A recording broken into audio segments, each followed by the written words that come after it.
आके अरे होश में आके बात तो तुमको अरे बात तो तुमको अरे बात तो तुमको एकच मिशन एकच मिशन एकच मिशन एकच मिशन एकच मिशन एकच मिशन एकच मिशन एकच मिशन एकच मिशन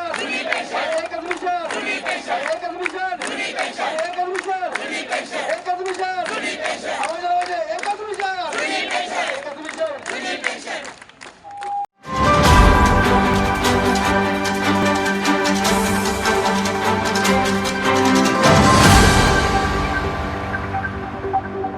आमची गेल्या 15 वर्षापासून मागणी आहे की शिक्षक आणि कर्मचाऱ्यांना जुनी पेन्शन योजना लागू करा।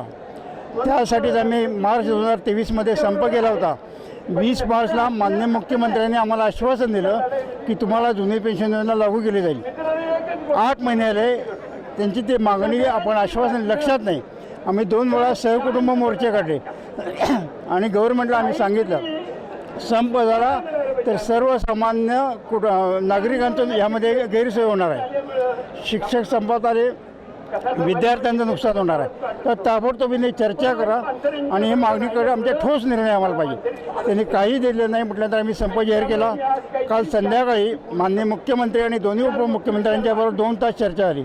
सांगितलं काय 20 मार्चला मी जे आश्वासन दिले ते माझ्या लक्षात आहे हे सांगायसाठी आम्हाला त्यांना बोलवलं नव्हतं। ठोस आम्हाला निर्णय पाहिजे म्हणून बोललो होतं। कालच्या मीटिंगमध्ये 2 तासाचा कुठलाही निर्णय दिला नाही म्हणून आजपासूनचा बेमुदत संप सुरू झाला आहे। महाराष्ट्रामध्ये 17 लाख कर्मचारी आणि शिक्षक या संपात सामील आहेत। कोल्हापूर जिल्ह्यात आजच्या दिवशी पहिल्याच दिवशी 65,000 कर्मचारी आणि शिक्षक सामील आहेत।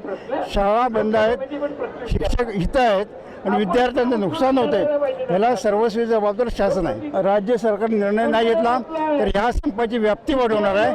आमचा ऑल इंडियाचा सरकारी कर्मचाऱ्यांचा महासंघ आहे, त्यांची 1 कोटीची सभासद संख्या आहे।